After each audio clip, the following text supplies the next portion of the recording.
أشهد بأنك أنت الله لا إله إلا أنت الواحد الأحد الفرد الصمد الذي لم يلد ولم يولد ولم يكن له كفوا أحد.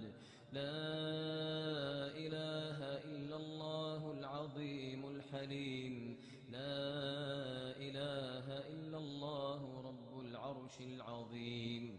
لا إله إلا الله رب السماوات ورب الأرض رب العرش العظيم.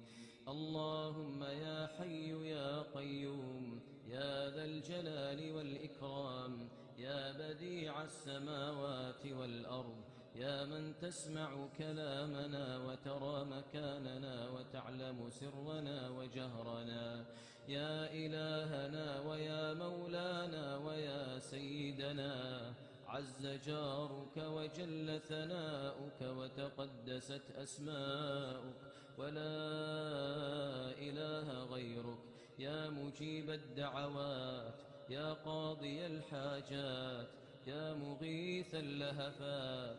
اللهم إنا نسألك بأسمائك الحسنى وصفاتك العلى. اللهم إنا نسألك باسمك الأعظم الذي إذا دعيت به أجبت وإذا سئلت به أعطيت.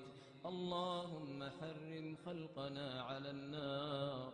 اللهم أجرنا من النار.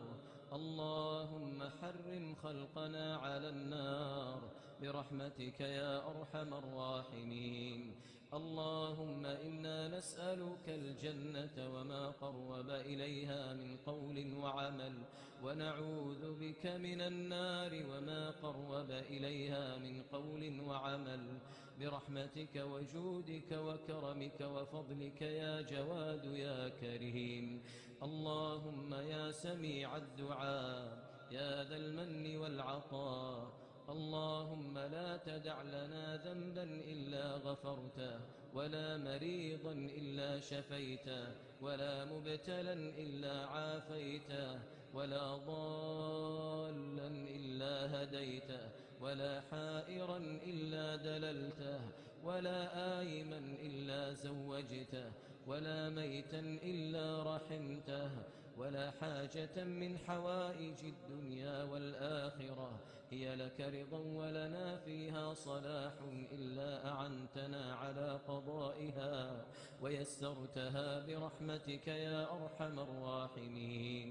اللهم يا مقلب القلوب ثبت قلوبنا على دينك برحمتك يا جواد يا كريم. اللهم إنك عفو كريم تحب العفو فاعف عنا. اللهم إنك عفو كريم تحب العفو فاعف عنا. اللهم إنك عفو كريم تحب العفو فاعف عنا. اللهم تقبل صيامنا وتقبل قيامنا. اللهم وتجاوز عن تقصيرنا برحمتك يا أرحم الراحمين. اللهم يا رب جبرائيل وميكائيل وإسرافيل، يا فاطر السماوات والأرض، يا عالم الغيب والشهادة، أنت تحكم بين عبادك فيما كانوا فيه يختلفون. اهدنا لما اختلف فيه من الحق بإذنك، إنك تهدي من تشاء إلى صراط مستقيم. اللهم إنا عبيدك بنو عبيدك بنو إمائك